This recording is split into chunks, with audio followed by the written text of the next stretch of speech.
జరిగింది. ST atrocity case ఎలా చేశారు? ఒక్కేమో వాంగ్మూలం ఇచ్చిన వ్యక్తి మళ్ళీ కంప్లైంట్ ఇచ్చారు టోటల్గా. అయ్యా, ఒక్క విషయంలో చెప్పుకోవాలంటే ఇది తెలుగుదేశం ప్రభుత్వం. ఈ తెలుగుదేశం ప్రభుత్వంలో చిత్ర విచిత్రమైనటువంటి వ్యవహారాలన్నీ జరుగుతూనే ఉంటాయి. ఒకటి రెడ్ బుక్ రాజ్యాంగం అని దాన్ని అమలు చేసే ప్రక్రియలో భాగంగా ఇవన్నీ జరుగుతున్నాయి. దాదాపుగా 9 నెలల పాటు అవి అధికారం వచ్చుంటే ఈ 9 నెలల్లో మీరు ఏం చేశారో అని చెప్పుకోవటానికి మాత్రం ఒక్క అంశం కూడా వీళ్ళకి ఫీజు రియంబర్స్మెంటా ఇంకోట వాళ్ళు ఇచ్చిన సిక్సర్ ఏమంటారు 6 పథకాలు సూపర్ 6 అని ఒకటి ఇది ఇచ్చారు. ఇవి ఎందుకని అమలు చేయట్లేదు అనే దానికన్నా కూడా 3 విషయాల్లో వీళ్ళు నెంబర్ 1 వీళ్ళు దీన్ని యాక్సెప్ట్ చేసి నెంబర్ 1 ఏంటంటే, ఒకటి వాళ్ళ రెడ్ బుక్ రాజ్యాంగంలో భాగంగా అవకాశం ఉన్న నోరెత్తే వాళ్ళందరినీ తీసేయటం, ఏదో ఒక కేసుల్లో ఇరికించడం, లోపల పంపించేయటం ఒకటి. రెండోది ఏంటంటే, ఇవాళ వరకు ఈ 8 నెలలు 9 నెలల కాలంలో ప్రపంచవ్యాప్తంగా 1,45,000 కోట్ల రూపాయలు అప్పు తీసుకురాగలిగినటువంటి ఘనత వహించినటువంటి ముఖ్యమంత్రి మన ఆంధ్రప్రదేశ్లోనే ఉన్నారు. ఇంతకన్నా అది రెండో ఘనత. మూడో ఘనత, మొన్న జనవరి 1వ తారీఖున లెక్కేస్తే న్యూ ఇయర్ సందర్భంగా రికార్డు స్థాయిలో లిక్కర్ అమ్మకాలని చేయగలిగినటువంటి ఘనత కూడా ఒక చంద్రబాబు నాయుడు గారికే దక్కుతుంది. ఈ 3 విషయాల్లో తప్ప ఈ ఘనత ఇంకెవరికీ రాదు. సరే, రాత్రి నిన్న జరిగిన వంశీ గారికి సంబంధించిన వ్యవహారం కూడా ఆల్మోస్ట్ అలాంటిదే. ఒక కేసు గతంలో గన్నవరం తెలుగుదేశం పార్టీ ఆఫీసు మీద దాడి చేసినటువంటి ఘటనలో కొంతమందిని అరెస్ట్ చేశారు. ఆ ఎఫ్ఐఆర్కి సంబంధించి వల్లభనేని వంశీ గారు 71వ ముద్దాయి. 71వ ముద్దాయి. ఈయన మొదటి ముద్దాయి కాదు, 2 కాదు, 3 కాదు, 10 కాదు, 71వ ముద్దాయి. ఆ ముద్దాయికి ఆ కేసుకు సంబంధించి ఒక కంప్యూటర్ ఆపరేటర్, ఆయన పేరు సత్యవర్ధన్ అనేటువంటి కంప్యూటర్ ఆపరేటర్, దానిలో డిఫాక్టో కంప్లైనెంట్. ఆయన కంప్లైంట్ ఇస్తే పోలీసులు కేసు రిజిస్టర్ చేశారు. ఇదే సత్యవర్ధన్ అనే అతను మొన్న కోర్టుకు వచ్చి అతను వాంగ్మూలం చెబుతూ, అసలు నేను ఆ రోజున కంప్లైంట్ ఇచ్చాను అని చెప్పిన రోజున అసలు నేను ఊళ్ళోనే లేనండి, అసలు నాకు వాళ్ళకి ఏ విధమైనది సంబంధము లేదు, అసలు ఎందుకు పెట్టారో కూడా నాకు తెలియదు, నేనైతే ఈ కేసు నుంచి విత్డ్రా చేసుకుంటాను కేసు అని చెప్పి అన్నారు. ఇది జరుగుతూ ఉండగానే జనాలందరికీ అర్థం కావటం కోసం చెబుతున్నాను. ఇది లోపల ఈయన ఈ మాట చెబుతూ ఉండగానే పోలీసులు గది బయట నుంచొని, నువ్వు స్టేట్మెంట్ ఇస్తున్నావు, అన్యాయంగా నీ ఫర్దర్ కాన్సిక్వెన్సెస్ ఏ రకంగా ఉండబోతున్నాయో చూడమని చెప్పి అతన్ని బెదిరించారు. అక్కడ జనాలు అందరూ ఉండగానే, చూస్తూ ఉండగానే, నీ ఇష్టం వచ్చినట్టు స్టేట్మెంట్ ఇస్తున్నావు, దీనికి సంబంధించి ఫర్దర్ కాన్సిక్వెన్సెస్ ఏ రకంగా ఉంటాయో నువ్వు అనుభవించబోతున్నావు అని చెప్పి అక్కడే బెదిరించారు. అన్నట్టుగానే బయటికి వెళ్ళిపోయాడు.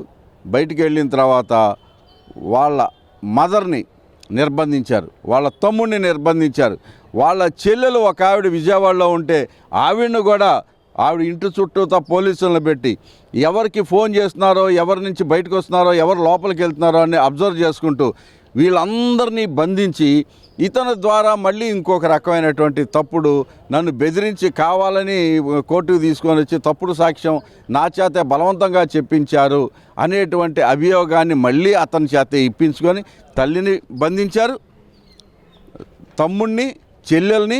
వీళ్ళకి సంబంధించినటువంటి మనుషులు వైజాగ్లో ఎవరో ఇల్లు అద్దుకుంటున్నారని అంటే వాళ్ళ మీద కూడా థ్రెట్ ఇది పెట్టి వాళ్ళందరినీ ఖాళీ చేయించేయాలి, వాళ్ళ ఎవడో ఉండటానికి వీల్లేదు, ఇట్లాంటి బలవంతమైనటువంటి బలప్రయోగాలను చేసి అతని చేత ఏదో కంప్లైంట్ తీసుకుంటే దాన్ని బేస్ చేసుకొని ఇక్కడ మళ్ళీ ఇంకో రకమైన ట్విస్ట్, దీన్ని తీసుకొని వెళ్ళి వంశీ గారిని నిన్న పొద్దున్న 7 గంటలకు అరెస్ట్ చేసినట్టుగా చెప్పారు. ఇక్కడ విషయం ఏంటంటే ట్విస్ట్, దీనిలో ఈయన దగ్గర కంప్లైంట్ తీసుకునేదేమో 7:30 గంటలకి, ఉదయం 7:30 గంటలకి ఈయన దగ్గర నుంచి కంప్లైంట్ తీసుకున్నారు. అరెస్టు దీనికన్నా అరగంట ముందే 7 గంటలకు అరెస్ట్ చేసేసారు. ఇది ఎలా సాధ్యమో ఆంధ్రప్రదేశ్ పోలీసులకే తెలియాలి, తెలుగుదేశం ప్రభుత్వానికి తెలియాలి. తర్వాత ఎఫ్ఐఆర్ నిన్న మధ్యాహ్నం రిజిస్టర్ చేసినట్టుగా చెబుతున్నారు. అసలు ఎఫ్ఐఆర్ ఇదైతే ఎప్పుడో మధ్యాహ్నం రిజిస్టర్ చేస్తే పొద్దునే 7 గంటలకి ఏ రకంగా అరెస్ట్ చేశారు అంటే ఇది ఒక రెడ్ బుక్ రాజ్యాంగమే నడుస్తుంది. ఇక్కడ కంప్లైనెంట్ ఎవరో ఒక అతను డిఫాక్టో కంప్లైనెంట్ సత్యవర్ధన్ అనే అతను పేరుకే అతను ఇది తప్ప దీనిలో డిఫాక్టో కంప్లైంటెంట్లు పోలీసులే. తెలుగుదేశం ప్రభుత్వమే దీన్ని ఈ రకంగా కేసులు నడిపిస్తోంది. ఒక మనిషిని ఎవరినో కూర్చోబెట్టి ఈ కేసులు వాళ్ళ ద్వారా నడిపిస్తోంది తప్ప వాళ్ళకి సంబంధం లేదు. దీనిలో నిజంగా కంప్లైనెంట్ వాళ్ళే, కేసు నడిపించేది వాళ్ళే, ఇన్వెస్టిగేషన్ నడిపించేది వాళ్ళే. కేసు ఒకసారి రిజిస్టర్ అయితే అరెస్ట్ చేసింది ఇంకో టైంలో, దాన్ని తీసుకొచ్చింది ఇంకో టైంలో. ఇంత దుర్మార్గమైనటువంటి ఇది నడుస్తోందంటే ఇది తెలుగుదేశం పార్టీ వాళ్ళ యొక్క దమన నీతి ఏదైతే ఉందో దానిలో భాగంగానే మనకి ఎదురుకుండా మాట చెప్పిన వాడు ఎవడో ఉండటానికి వీరలేదు, జైల్లోకి వెళ్ళిపోవాలి. అయితే ఈ సందర్భంగా తెలుగుదేశం వాళ్ళకు కూడా ఒక విషయాన్ని చెప్పదలుచుకున్నా. ఇది మీరు ఇదే సంస్కృతిని అలవాటు చేసి ఇదే సంస్కృతిని మాకు అదే అలవాటు అని చెప్పేసి జనాలకి చెప్పదలుచుకుంటే ఎస్ కానివ్వండి. రేపు మీ పరిస్థితి మీరు కలియుగం ఉన్నంత కాలం మీ గవర్నమెంటే అధికారంలో ఉంటుందని ఊహించుకోవటానికి చెప్పుకోవటానికి ఏమీ లేదు.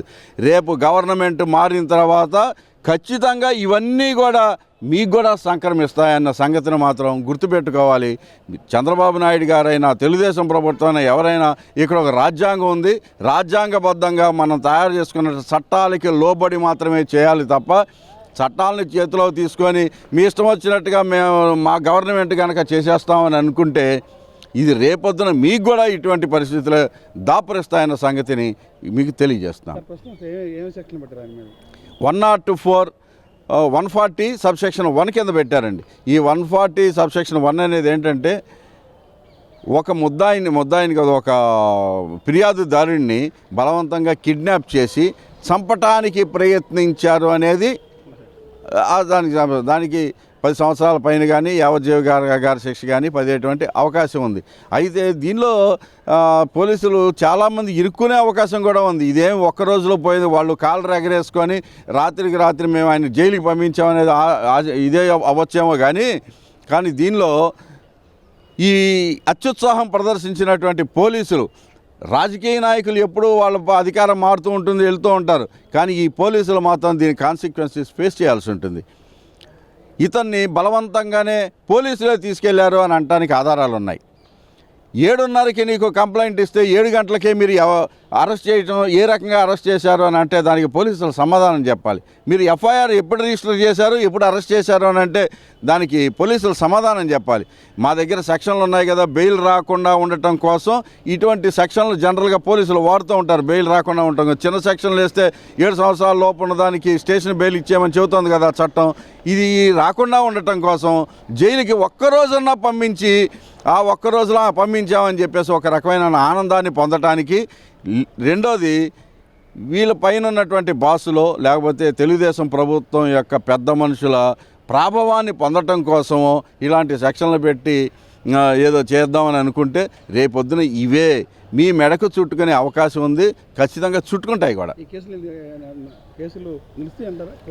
అస్సలు నిలవదు. అసలు దీనిలో బోల్డన్ని తప్పులు ఉన్నాయి.